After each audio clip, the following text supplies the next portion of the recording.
ہر قسم کے روحانی جسمانی مسائل اور وظائف کے لیے پیر اقبال قریشی چینل کو سبسکرائب کریں۔ حضرت ابو بکر صدیق رضی اللہ تعالی عنہ ثانی اثنین ہیں، صاحب غار ہیں، یار غار ہیں اور صاحب مزار ہیں، خلیفہ بلا فصل ہیں، جانشین پیغمبر ہیں اور امت کے محسن ہیں، خیر الخلائق بعد الانبیاء ہیں اور جنت میں نبی پاک صلی اللہ علیہ وسلم کے بعد سب سے پہلے داخل ہونے والے ہیں، جن کو اللہ رب العزت نے ایسا اعزاز اور شرف عطا فرمایا کہ جو امت کے اندر اور کسی فرد کو عطا نہیں ہوا۔ آپ کا نام عبداللہ ہے، کنیت ابو بکر ہے اور نبی پاک صلی اللہ علیہ وسلم سے عمر میں 2 سال چھوٹے ہیں۔ بچپن سے نبی علیہ الصلوۃ والسلام کے دوست رہے۔ والد کا نام عثمان ہے اور دادا کا نام عامر ہے۔ ابو قحافہ کنیت ہے آپ کے والد کی، اور آپ کی والدہ بھی بہت ہی نیک اور متقی خاتون تھی۔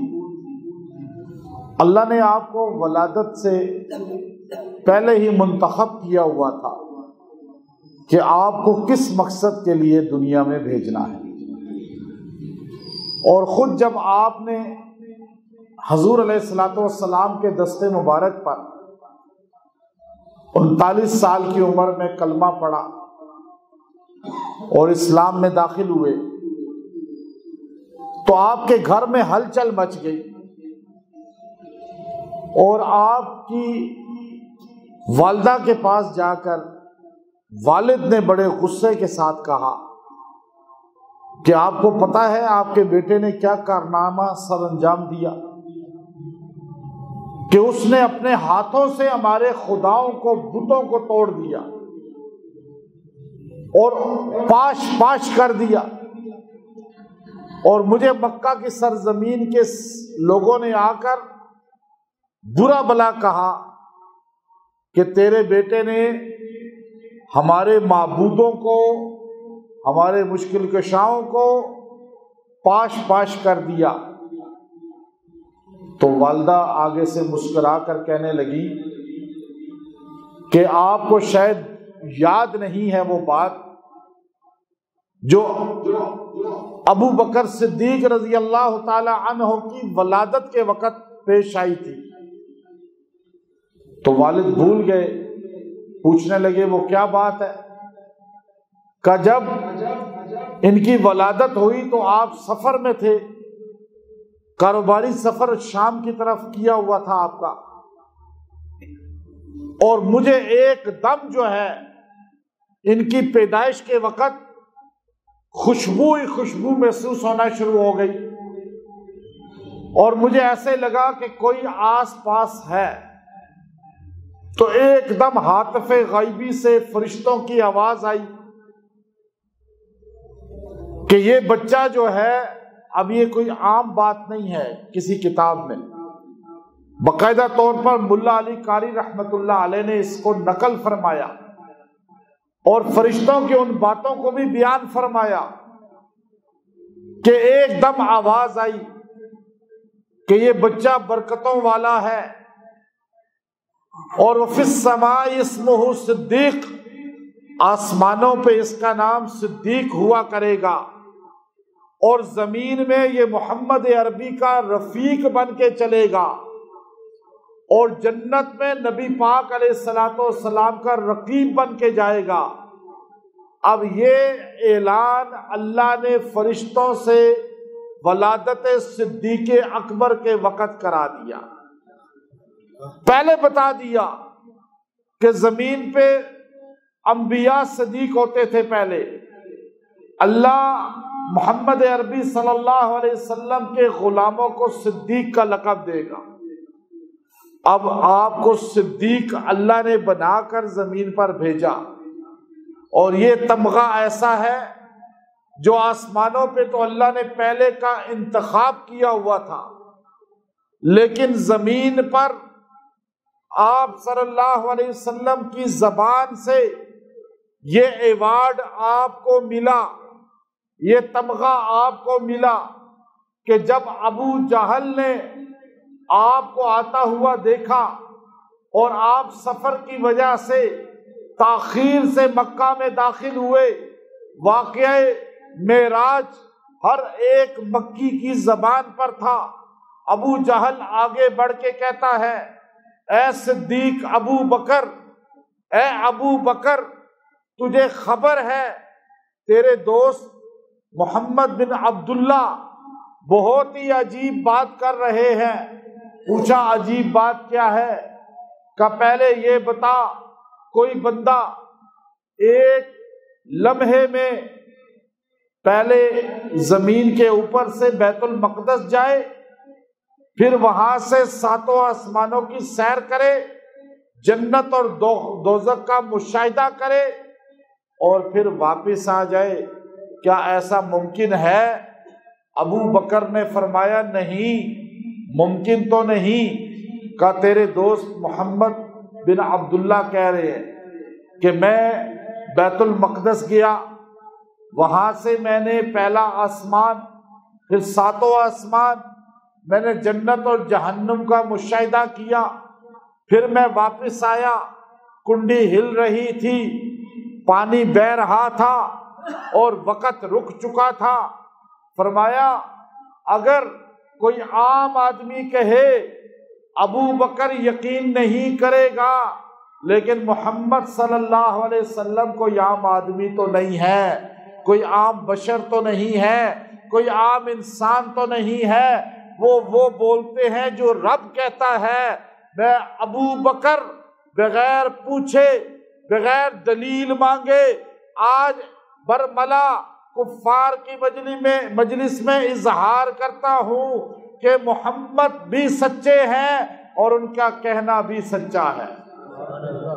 جب رسول اللہ صلی اللہ علیہ وسلم نے یہ بات سنی تو آپ نے ارشاد فرمایا، ابو بکر آپ صدیق ہیں اور صدیقوں کے سردار ہیں۔ یہ ایوارڈ محمد عربی صلی اللہ علیہ وسلم کی زبان سے حضرت ابو بکر کو ایوارڈ عطا ہوتا ہے، اور اس کے بعد آپ صدیق بنے، صداقت کا تمغہ آپ کو اللہ نے عطا کیا، اور آپ قیامت کی صبح تک صدیقوں کے سردار بن گئے۔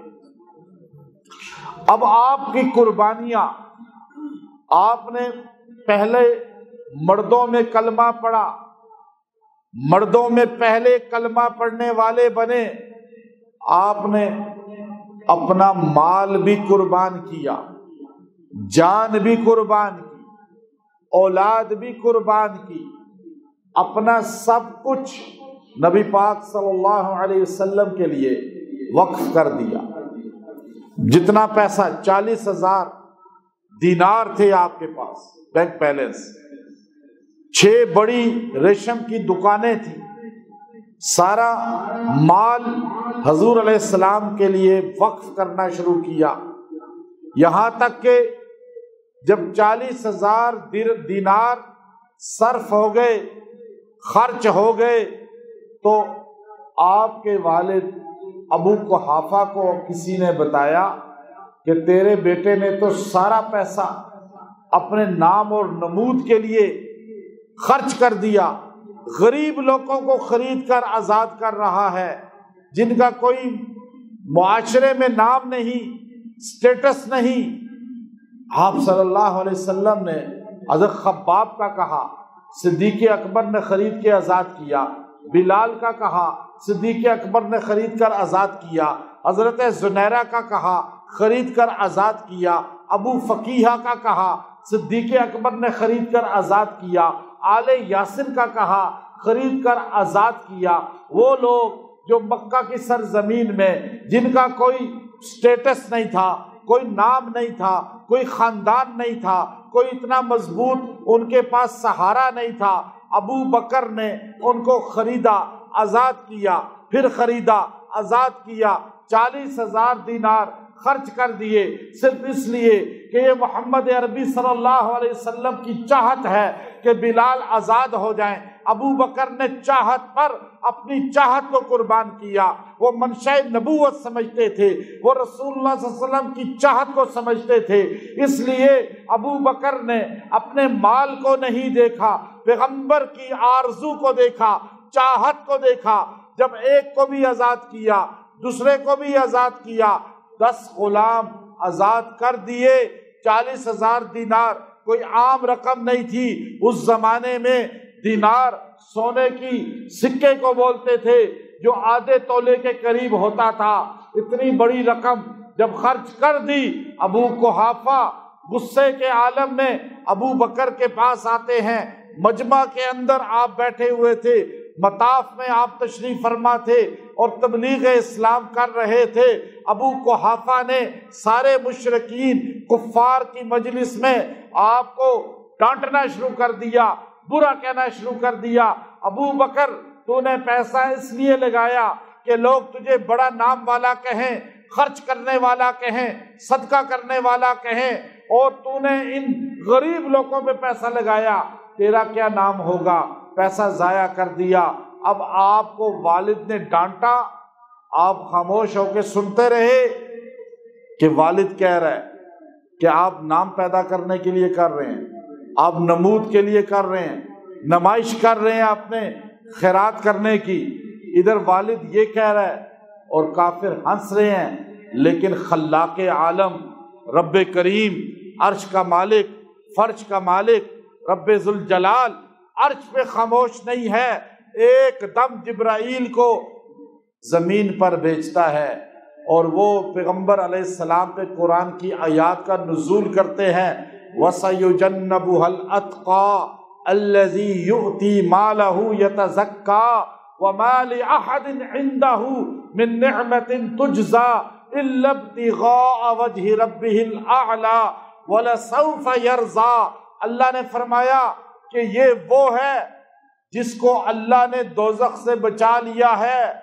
ہر انسان دوزخ سے بچ سکتا ہے، لیکن شرط یہ ہے کہ وہ متقی بن جائے، پرہیزگار بن جائے، اور اللہ کے نزدیک وہ ہے عزت والا، شان والا، جس کو قرآن نے کہا ان اکرمکم عند اللہ اتقاکم، تم میں اللہ کے نزدیک عزت والا وہ ہے جو متقی ہے، پرہیزگار ہے۔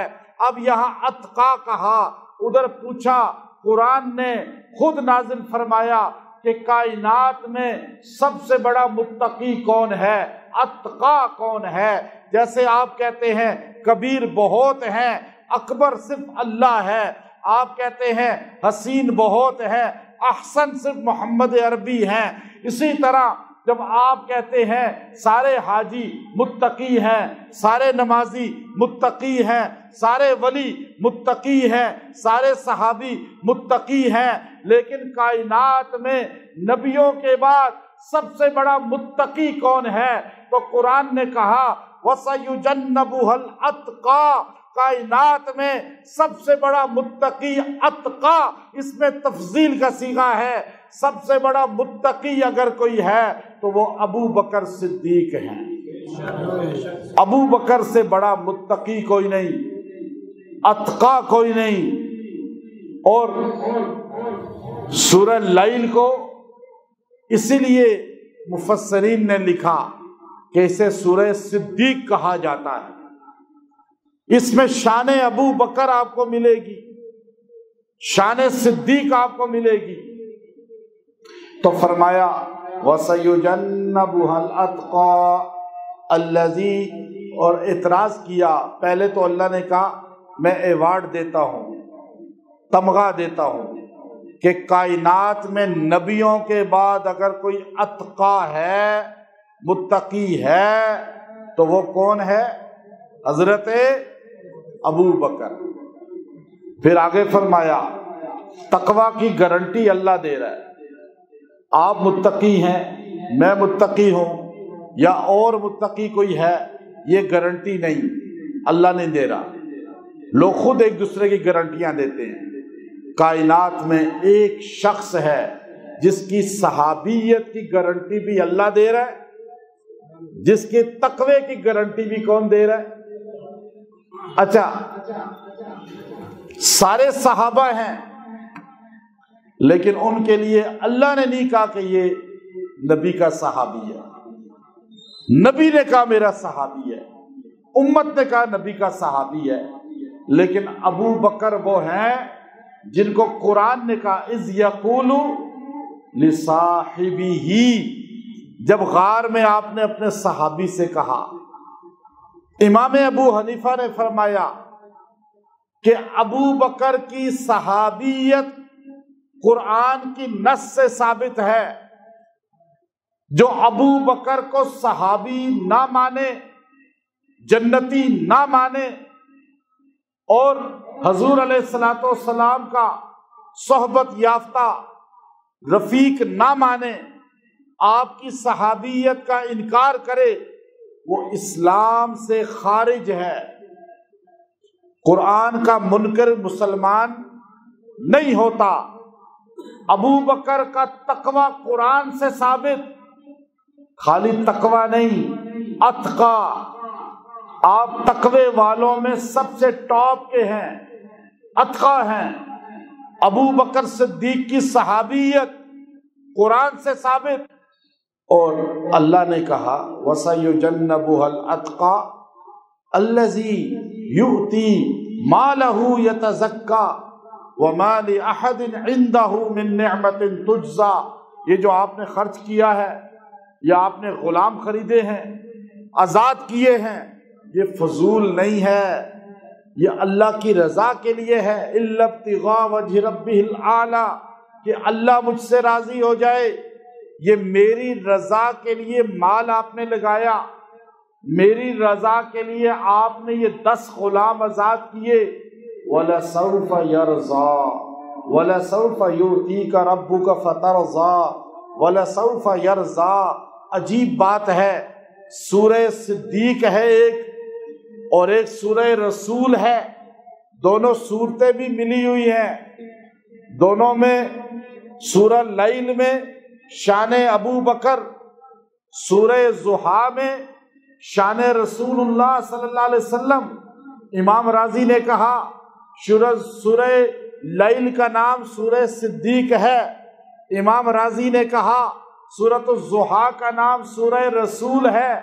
اللہ نے وہاں کہا وَلَسَوْفَ، اس کے ساتھ جوڑ کے علم نشرح کو بھی، دونوں میں رسول اللہ کی شان ہے، اور وہاں اللہ نے کہا، اللہ نے رسول اللہ کے لیے وَلَسَوْفَ يُؤْتِيكَ رَبُّكَ فَتَرْضَى، اللہ پیغمبر آپ کو اتنا عطا کرے گا کہ آپ اللہ سے راضی ہو جائیں۔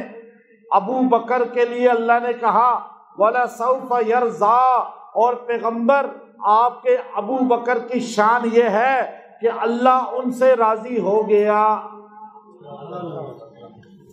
نبی سے بھی اللہ راضی، ابو بکر سے بھی اللہ راضی۔ اب اللہ نے تو کہہ دیا وَلَسَوْفَ يَرْضَى، آپ نہ راضی ہوں، کوئی ذاکر نہ راضی ہو، کوئی مقرر نہ راضی ہو، کوئی انسان نہ راضی ہو، تو کیا ابو بکر کو کوئی نقصان ہے؟ اللہ جو راضی، آپ کہتے ہیں بس اللہ راضی ہونا چاہیے۔ آپ کوئی کام کرتے ہیں تو آپ کو کوئی کہتا ہے جی فلاں لوگ آپ کے مخالف ہیں، آپ کہتے ہیں بس مجھے اس کی مخالفت کی کیا پرواہ، اللہ راضی ہونا چاہیے۔ ہم بھی یہ کہتے ہیں جب ابو بکر سے اللہ راضی تو ساری دنیا ناراض ہو، کوئی پرواہ ہے ابو بکر کو؟ دنیا کی بڑی آبادی تو ابو بکر سے ناراض ہی رہے گی، چونکہ بڑی تعداد کفار کی ہے، ساروں کو راضی تو کر ہی نہیں سکتے۔ اب آپ کہتے ہیں جی فلاں علماء فلاں عالم ہے، لوگ ان سے راضی نہیں ہیں، تو راضی تو ابو بکر سے بھی نہیں ہے، راضی تو پیغمبر سے بھی نہیں ہے۔ یہ کسوٹی نہیں ہے، دیکھنا یہ ہے کہ وہ راضی ہے یا نہیں۔ ابو بکر کے لیے تو قرآن نے کہہ دیا، بس بات ختم ہے، وَلَسَوْفَ يَرْضَىٰ، ابو بکر آپ سے اللہ راضی، سوفا آیا نا، اور یہ سوفا قریب کے لیے ہے کہ راضی ہو گیا، آپ سے اللہ راضی ہو گیا، پیغمبر بھی راضی ہو گیا، اور پیغمبر نے خود کہہ دیا میں نے ساروں کے احسانات ان کا صلہ دنیا میں دے دیا، لیکن ابو بکر کے احسانات کا صلہ میں نہیں دے سکا، میرا رب دے گا۔ ابو بکر صدیق ایسے جان نثار، حضور کے چہرے کو پڑھنے والے، حضور علیہ السلام کی منشا کو سمجھنے والے، حضور علیہ السلام کی چاہت کو سمجھ جانے والے، اور ہجرت کی رات آپ علیہ السلام کے ساتھ سفر کرنے والے۔ اب آپ علیہ السلام چل کے جس کے دروازے پہ آئے، آج بھی وہ مسجد ہے ابو بکر صدیق، ہلٹن کے اوپر حرم کے صحن میں، جہاں ابو بکر صدیق کا گھر ہوا کرتا تھا۔ یہ پہاڑی تھی، اس پہاڑی پہ آپ علیہ السلام چڑھ کے آئے اور آ کے دستک دی، کہا ابو بکر میرے ساتھ چلو۔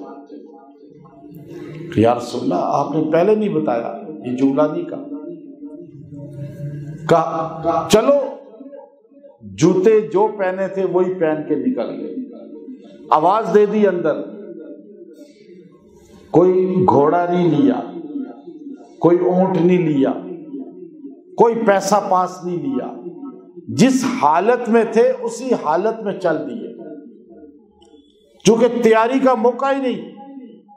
جب نبی کا حکم آ گیا تو عمل فوراً کرنا ہے۔ اب یہ نہیں کہ تھوڑا سا یہ کر لیں وہ کام کر لیں، یہ تو مسلمان ہے جو اذان سن کے بھی مسجد نہیں آتا، اذان سن کے بھی نماز نہیں پڑھتا۔ ابو بکر تو صداقت کا پیکر ہے، ساتھ چل پڑے۔ اب وہ رستہ ہے ہجرت کا، شہر ہجرت جس کو بولتے ہیں، ایک ابراہیم خلیل روڈ ہے، ایک ہجرہ۔ اب آپ یہاں سے چلے پیدل، مدینہ اس طرف ہے اور یہ مخالف سمت میں چل رہے ہیں۔ ابو بکر نے پوچھا ہی نہیں یا رسول اللہ کدھر جانا ہے، سوال نہیں کرتے تھے، بڑوں سے سوال نہیں ہوتے، جو سوال پوچھتا ہے وہ معتقد نہیں ہوتا۔ ابو بکر کو پتہ ہی نہیں یا رسول اللہ کدھر جانا ہے، کوئی بتائیں تو صحیح پلان، کچھ نہیں بتایا۔ جدھر حضور چل رہے ادھر ابو بکر چل رہے، حضور چلتے جا رہے، قدموں پہ قدم، قدموں پہ قدم، یہاں تک کہ غار سور کی پہاڑی پہ پہنچ گئے۔ جبل سور پر پہنچے، اب چڑھنا شروع کیا، رستہ خراب تھا، لیکن حضور علیہ السلام آگے آگے، ابو بکر پیچھے پیچھے۔ اچھا، عمریں دونوں کی آپ دیکھیے کہ آپ صلی اللہ علیہ وسلم کی عمر بھی تقریباً 53 سال، ابو بکر صدیق کی عمر بھی 51 سال، اور چل رہے ہیں، آدھے میں پہنچے، پہاڑی دشوار ہے، اور آج بھی آپ اگر جبل سور پہ چڑھنا شروع کریں تو آپ کو مشقت ہوگی، اور آپ آدھے سے کئی بار واپس آ جائیں گے، اور بڑی مشکل سے ایک باری زندگی میں جایا جاتا ہے، محبت والے جاتے ہیں۔ میں زندگی میں ایک ہی بار گیا بس، اوپر غار سور اور ہیرا میں، اور وہ بھی 2009 کی بات ہے۔ اس کے بعد ہمت ہی نہیں ہوئی اس پہ، کئی بار کوشش کی لیکن آدھے میں جا کے تھکاوٹ ہو گئی، پیاس، سانس پھولنا۔ تو اب سوچئے کہ حضور علیہ السلام جب اس پہاڑی پہ چڑھنا شروع ہوئے تو ابو بکر صدیق نے دیکھا کہ آپ علیہ السلام تھک کے بیٹھ گئے۔ کہا ابو بکر اس سے آگے ہمت نہیں پڑ رہی تھکاوٹ سے۔ کہ یا رسول اللہ ابو بکر حاضر ہے، آج براق نہیں ہے، آج ناکا کسوا نہیں ہے، لیکن ابو بکر کے کندھے آج براق بن جائیں گے۔ براق کو شرف ملا کہ ہمارے نبی نے اس پہ سواری کی، لیکن ابو بکر کو بھی شرف ملا کہ رسول اللہ نے ان پہ بھی سواری کی۔ ابو بکر صدیق نے اپنے کندھے پیش کر دیے کہ یا رسول اللہ بیٹھ جائیے، اور آپ کے کندھوں پہ حضور بیٹھ گئے۔ اور آپ سوچئے 53 سال عمر ہے ہمارے آقا کی اور 51 سال عمر ہے صدیق اکبر کی، اور 53 سال کے بزرگ کو اٹھانا، اب نبوت کا بوجھ کوئی اٹھا ہی نہیں سکتا۔ یہاں سے بھی ابن حجر اسقلانی کہتے ہیں کہ خلیفہ بلا فصل کی خلافت ثابت ہوتی ہے کہ نبی کے بعد اگر کوئی بوجھ اٹھا سکتا ہے امت کا تو وہ ابو بکر ہے۔ اس لیے کہ ہجرت فتح مکہ کی رات ہمارے نبی نے فرمایا علی آپ نبوت کو نہیں اٹھا سکتے، یا رسول اللہ میرے کندھوں پہ سوار ہو کر بیت اللہ کے بت توڑیں۔ کہ علی نبی کا بوجھ نہیں اٹھا سکتا ہر بندہ۔ حضرت علی رضی اللہ تعالیٰ عنہ کو امانتیں دی، اپنی چارپائی پہ لٹا دیا، جان ہتھیلی پہ ان کی بھی تھی، لیکن نبوت ایک امانت ہے انسانوں کی، ایک امانت ہے اللہ کی۔ انسانوں کی امانت سونا، چاندی، دینار، درہم، یہ رسول اللہ صلی اللہ علیہ وسلم کے پاس تھے۔ آپ نے اپنے علی رضی اللہ تعالی عنہ کو اپنا نائب بنا کر، ان کا امین بنا کر چارپائی پہ لٹا دیا۔ یہ امین بھی، یہ حفاظت کرنے والا بھی اللہ کو پیارا ہے، رسول اللہ کو پیارا ہے، اس لیے کہ لوگوں کی امانتوں کی حفاظت ہو رہی ہے، لیکن ایک امانت تھی اللہ کی جو محمد عربی صلی اللہ علیہ وسلم کی صورت میں تھی۔ اللہ نے اپنی امانت کے لیے ابو بکر کو منتخب کر لیا۔ اب اللہ کی امانت ابو بکر کے پاس ہے، رسول اللہ کے پاس لوگوں کی امانتیں وہ علی المرتضیٰ کے پاس ہے۔ شان علی کی بھی ہے، شان ابو بکر کی بھی ہے، وہ بھی شان والے ہیں، یہ بھی شان والے ہیں، لیکن اللہ نے اپنی امانت ابو بکر صدیق کو دے دی۔ اب ابو بکر یا رسول اللہ کندھے حاضر ہیں، کندھوں پہ بٹھا لیا۔ جس پہاڑی پہ ہم نہیں چڑھائی چڑھ سکتے، آج بار بار جاتے ہوئے تھک کے چور ہو جاتے ہیں، برا حال ہو جاتا ہے، پانی کی بوتل ہاتھ میں اٹھا کے چڑھے تو ہمیں بوتل پھینکنی پڑتی ہے، لیکن ابو بکر نے محمد عربی صلی اللہ علیہ وسلم کو اٹھا کے اس پہاڑی پہ سفر کیا، اور آپ کو ہر قدم پہ آج بھی اس پہاڑی پہ ایک صدا ملے گی کہ کمال ہے شان ابو بکر، کہ ابو بکر نے رسول اللہ کو کیسے اٹھایا اور پہاڑ کے اوپر لے کر گئے۔ اب نیچے سراقہ کو لے کر ابو جہل پہنچ گیا، عتبہ پہنچ گیا، شیبہ پہنچ گیا، اور پہنچ کر کہنے لگے یہ مکے سے چلے 2 پیر ہمیں نظر آئے۔ سراقہ نے کہا یہ ابو بکر کا پیر ہے اور یہ 2 پیر محمد عربی کے ہیں۔ پھر جبل سور میں آدھے تک ابو بکر کے پیر، محمد عربی کے پیروں کے نشان سراقہ بتاتا رہا، لیکن آدھے پہاڑ پہ جا کر سراقہ دھنگ رہ گیا اور کہنے لگا ابو جہل اب تو صرف 2 پیر نظر آ رہے ہیں، باقی 2 پیر غائب ہو چکے ہیں۔ اب جو پیر ہیں یہ محمد عربی کے نہیں ہیں، یہ ابو بکر صدیق کے ہیں۔ عرب کا معاشرہ اتنا زیرک تھا، اتنا سیانہ تھا کہ وہ پیروں سے اندازہ لگا لیتے تھے کہ یہ مرد کا ہے یا عورت کا ہے، اور یہ لنگڑا ہے یہ صحیح سالم ہے، یہ کس قبیلے کا ہے، کس برادری کا ہے، یہاں تک کہ انہیں بندے کے نام کا بھی تعین ہو جاتا تھا۔ یہ علم غیب نہیں تھا، یہ ایک اندازہ تھا، مہارت تھی جو ان کو حاصل تھی۔ اس نے کہا یہاں پیر ابو بکر کا نظر آ رہا ہے، محمد الرسول اللہ کا پیروں کا نشان نہیں، غائب ہو چکا ہے، اب کیا کریں؟ ابو جہل جیسا بدبخت، ابو جہل جیسا کافر، ابو جہل جیسا مشرک، اتنا بدبخت ہو کر بھی وہ ابو بکر کی اس ادا کو مانتا تھا، اس صداقت کو مانتا تھا کہ اس نے ایک دم کھڑے ہو کر کہا کہ اے مکہ کے لوگوں، پریشان کیوں ہوتے ہو؟ اگر تم نے محمد عربی کو پانا ہے، اگر محمد عربی تک پہنچنا ہے تو ابو بکر کے پیروں کے ساتھ ساتھ چلو، اس لیے ابو بکر کے قدموں پہ چلو گے تو محمد تک پہنچ جاؤ گے۔ انہیں پتا تھا ابو بکر کے قدم محمد عربی تک پہنچاتے ہیں، محمد الرسول اللہ تک لے کر جاتے ہیں۔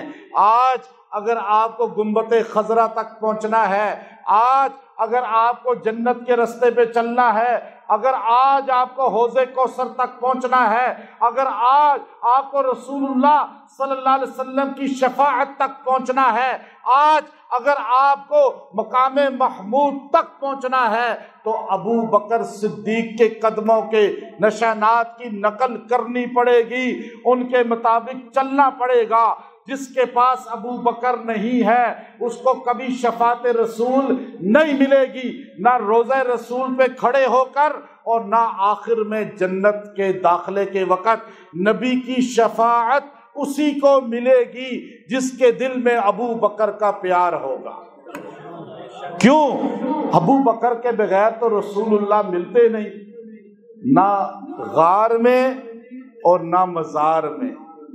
آپ روزے پہ کھڑے ہو جائیں، ابو بکر کے بغیر آپ کا سلام قبول ہوگا؟ نہیں ہوگا، رحمت نہیں ملے گی۔ جس کے دل میں صدیق نہیں ہے اس کے دل میں محمد عربی کا پیار آ ہی نہیں سکتا۔ اس لیے آپ غار کے اندر پہلے داخل ہوئے، غار میں داخل ہو گئے، کہا یا رسول اللہ پہلے میں جاتا ہوں۔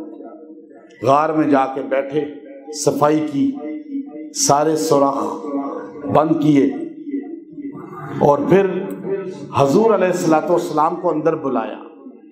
اب غار میں 3-4 بندے ہی بیٹھ سکتے ہیں، اور غار کی حیت ایسی ہے، اندازہ ایسا، ہائٹ ہے بالکل، وہاں سے مکہ پیروں میں نظر آتا ہے سارا۔ تو اب غار میں حضور علیہ السلام کو یوں لٹایا، گاؤ تکیہ کدھر سے آئے؟ بزرگوں کی عزت ہے، بڑوں کا ادب ہے۔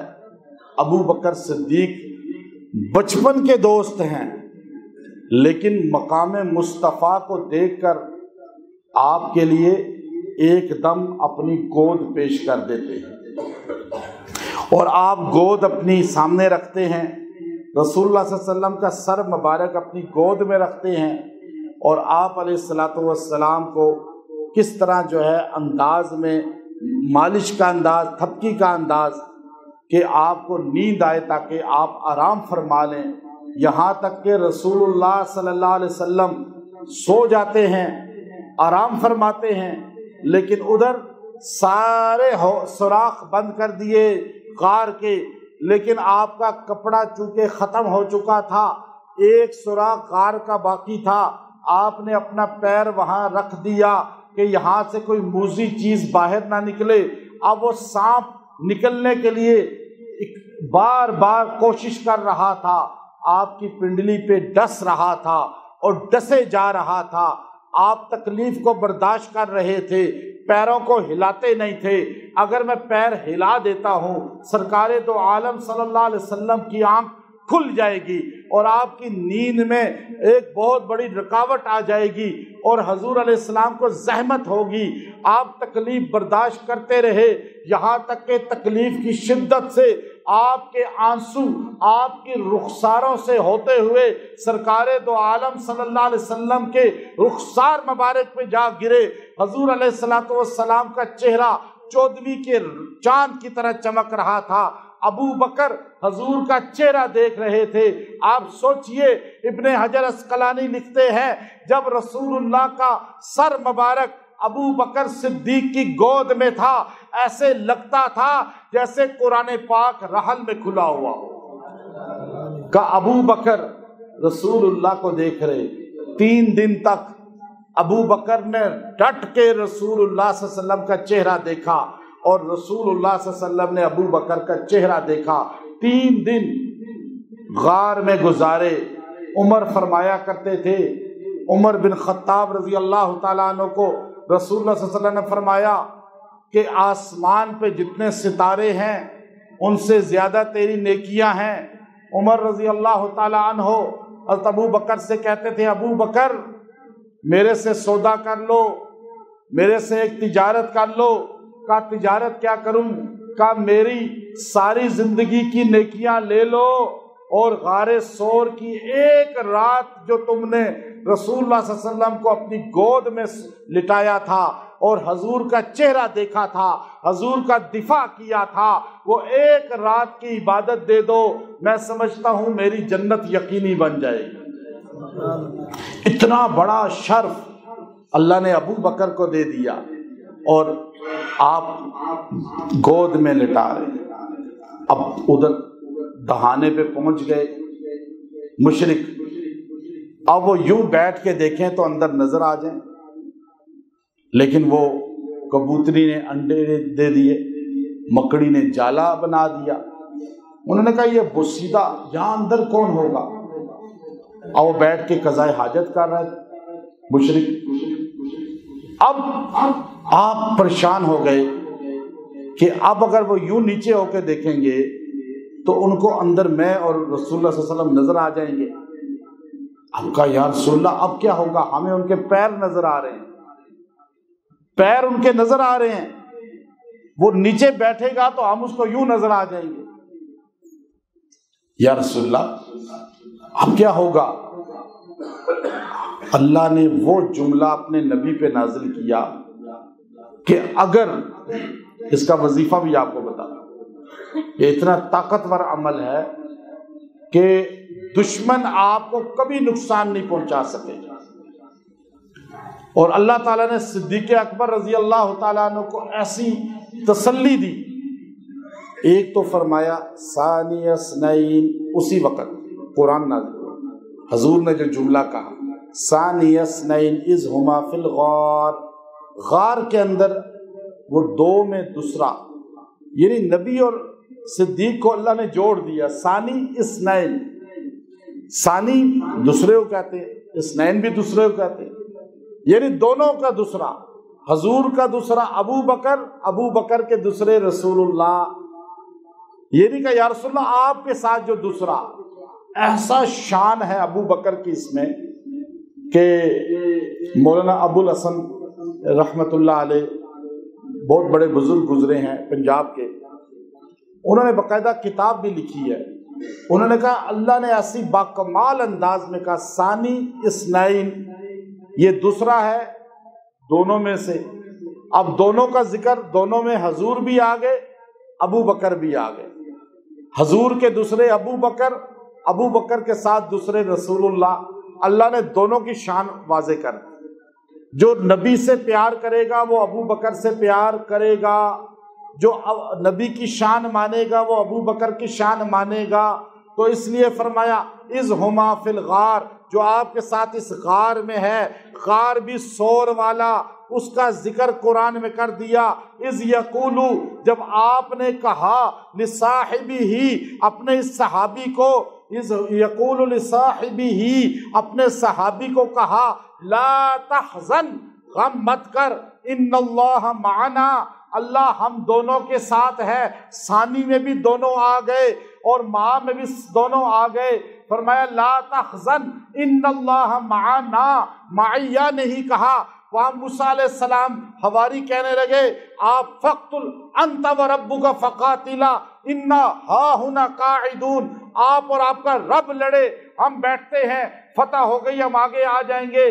دریا کے پاس پہنچے، دریا میں رستے نہیں بنے تھے، اس وقت پیچھے فرعون تھا، آگے دریا تھا۔ انہوں نے کہا موسیٰ آپ نے ہمیں ختم کروا دیا، اب تو ہم بچیں گے نہیں۔ اس وقت موسیٰ کلیم اللہ نے کہا انا معیہ ربی سیہدین، اللہ میرے ساتھ ہے، ہمارے ساتھ نہیں۔ لیکن جب بات آتی ہے پیغمبر کے صحابی کی، جب بات آتی ہے صدیق اکبر کی، جب بات آتی ہے جانشین پیغمبر کی، جب بات آتی ہے خلیفہ بلا فصل کی، جب بات آتی ہے صدیق اکبر کی، تو نبی فرماتے ہیں لا تحزن ان اللہ معنا، نہ غم کر، اللہ ہم دونوں کے ساتھ ہے۔